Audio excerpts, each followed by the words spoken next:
લોકોને હેલ્પ કરી શકું? હું ડૂબતો હોઉં તો લોકોને હેલ્પ કરું કે હું તરતો હોઉં તો લોકોને હેલ્પ કરું? ભગવાનનું કામ જ ભગવાનનું કામ એટલે શું કે બધાને દુઃખ આપવું એ ભગવાનનું કામ છે, બધાને રાજી કરવું એ ભગવાનનું કામ છે.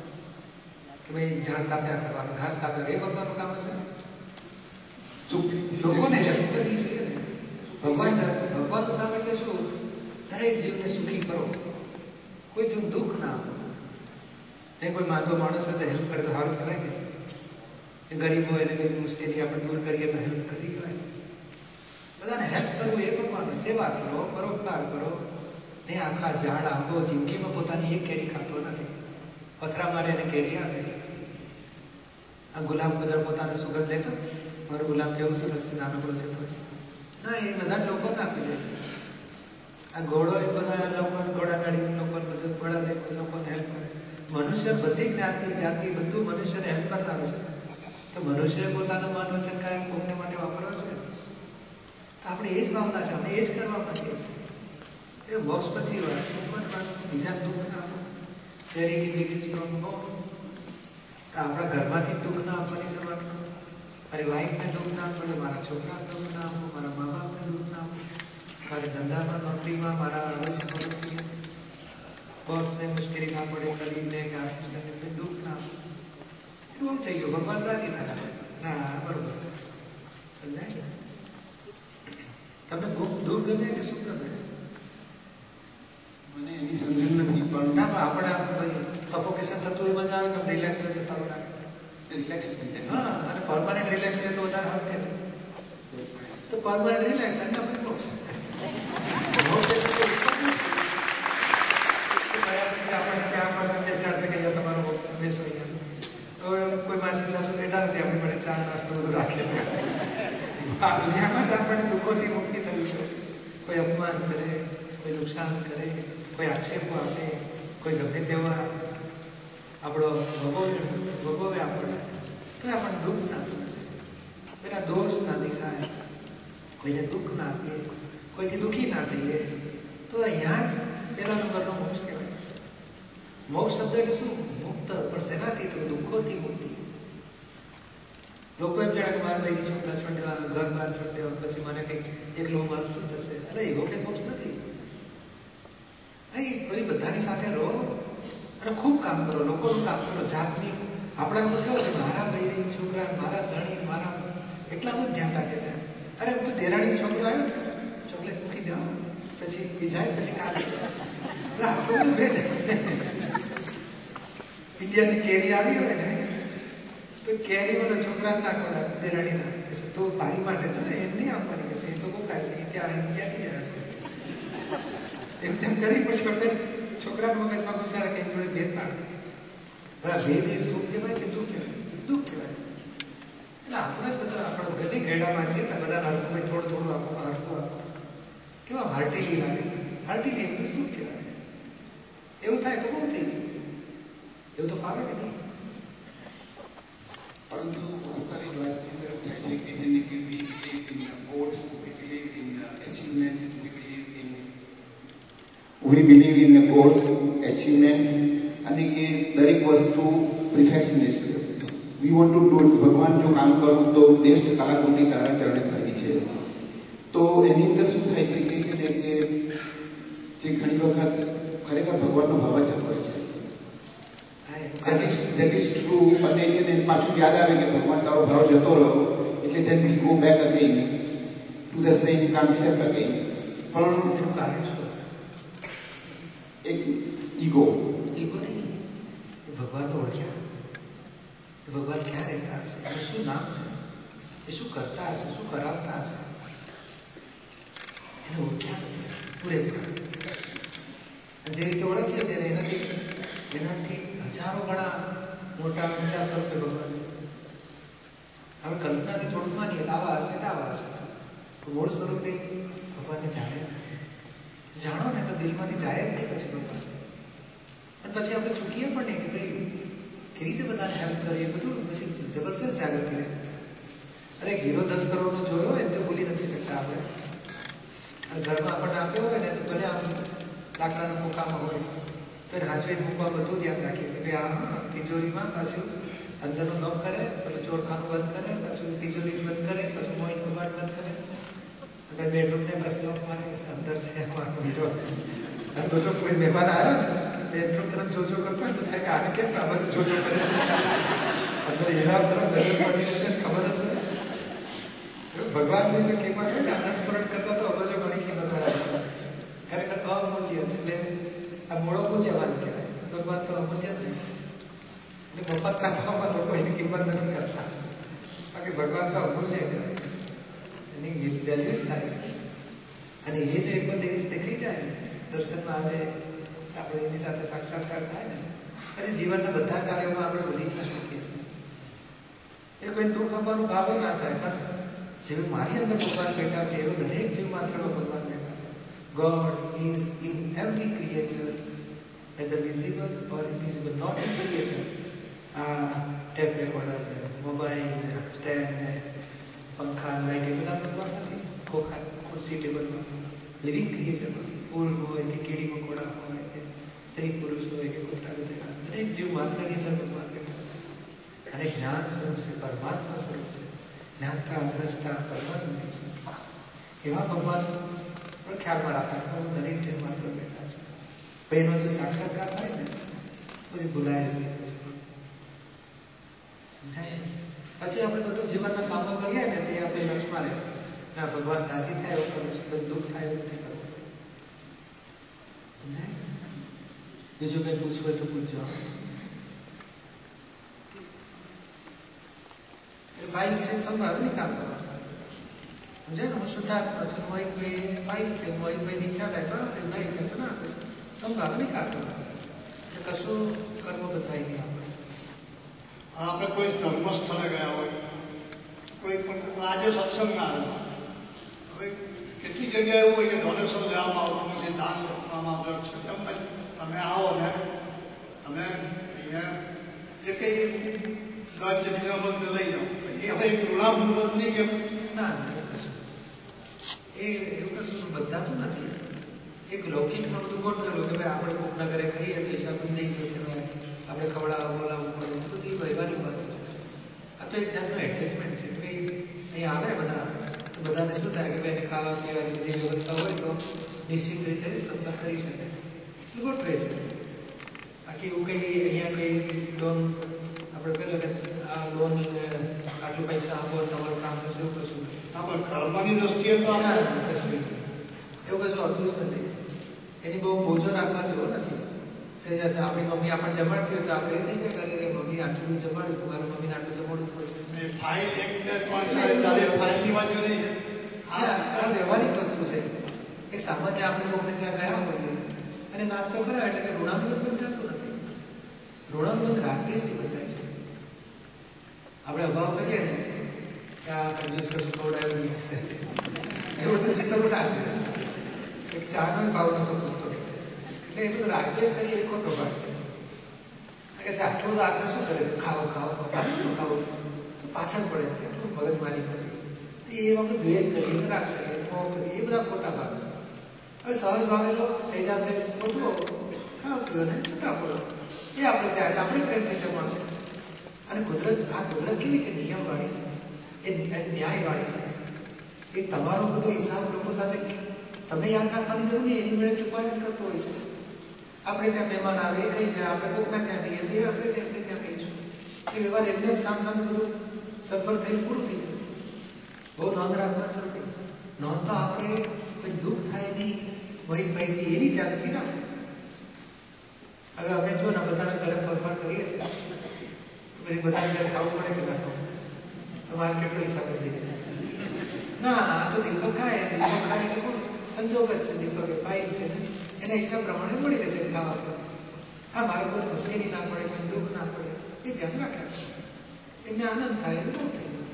અને કોક પાછા એના ઘરેથી મોકલી આપ્યું બીજું 2 ઘરનું આવે 3 ઘરનું, અહીંથી પાછું અહીં બધું જમણ બન્યું હોય ને એ પાછું ત્યાં લઈ આવે કે ના બધાને આ પ્રસાદી કરે છે એ તમે ચાખો.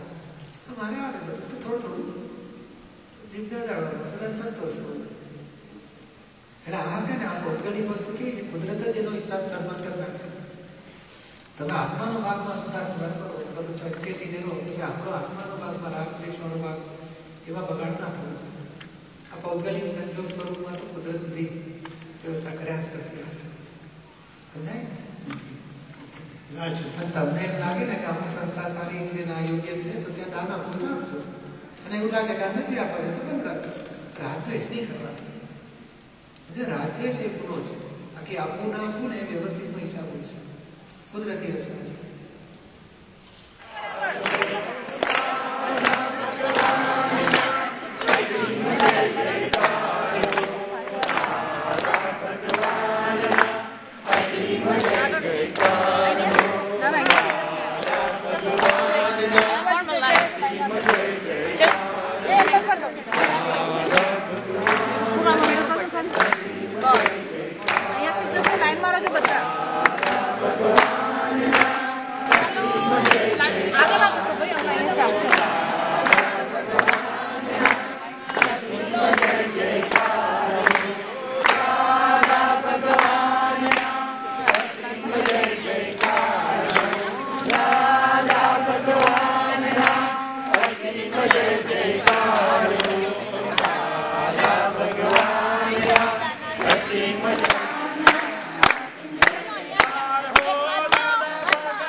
આપણા દાદા છે, આપણા દાદા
આજે કિશોરભાઈ વાત કરી છે ને તમને બેને બાકીવાળા બધા સંભળાય છે. મારો તો તમને નમ્ર નિવેદન એ છે કે બરાબર સાંભળી લેજો, પછી અમને કહેજો કે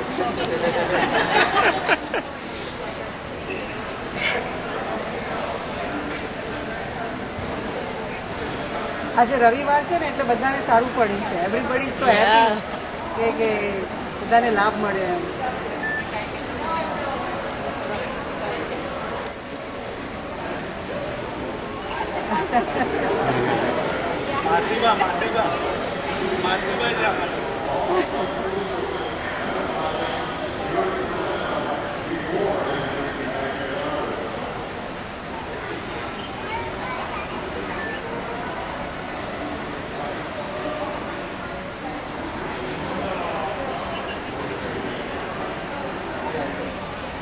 અને વેધર પણ કેટલું સારું નીકળ્યું દીપકભાઈ. વેધર પણ કેટલું સરસ હતું 3 દિવસ.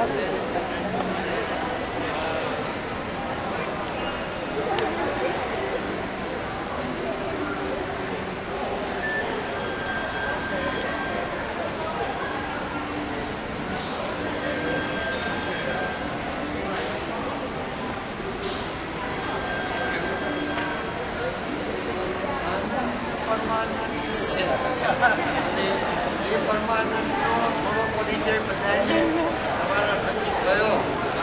મજા થઈ એનો બધાને ઉમંગ છે.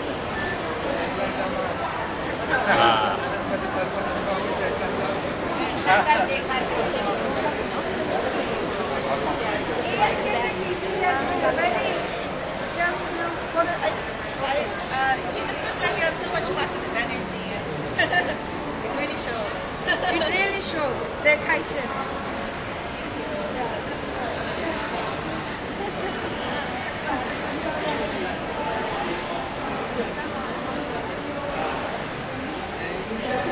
જય સચિદાનંદ.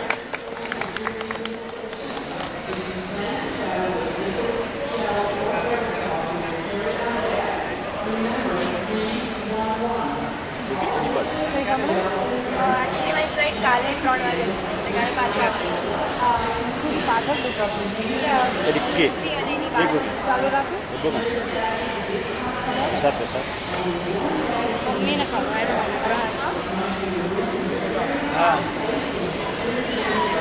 મમ્મી 1 મહિનો રહે છે.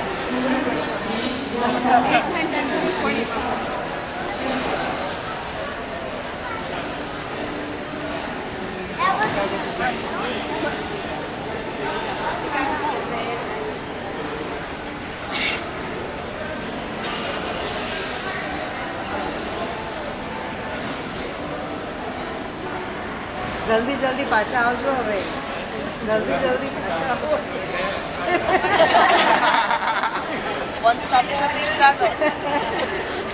LA or Chicago.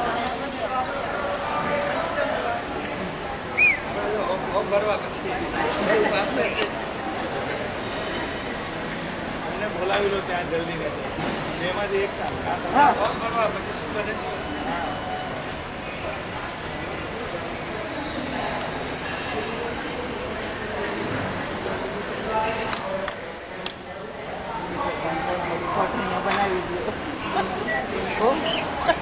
હેડક્વાર્ટર અહીંયા બનાવી દીધી પણ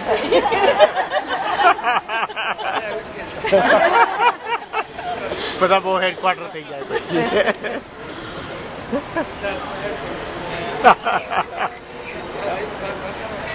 તમારું ક્લોન બધે તમે તમારે ક્લોન કરીને તમારા ડુપ્લિકેટ બધે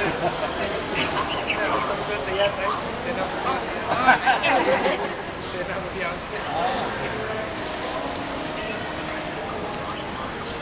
બધાને બધે હાજરી જોઈએ છે. એના ટીવી પર આવે ઇન્ટરનેટ પર બધાડો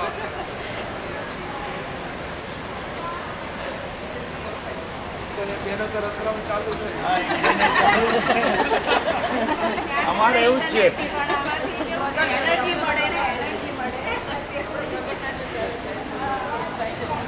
આપણે ક્યાંક હોય એટલે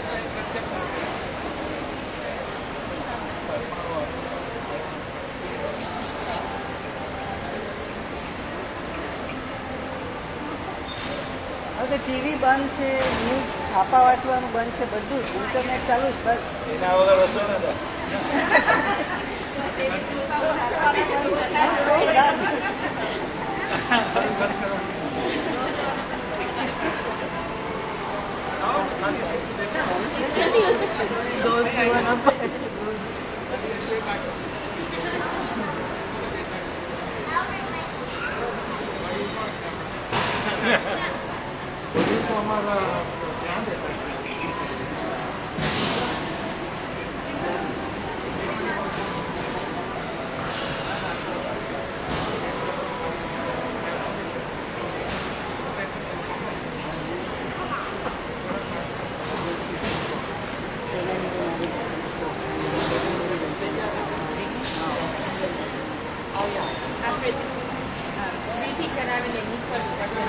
line or language.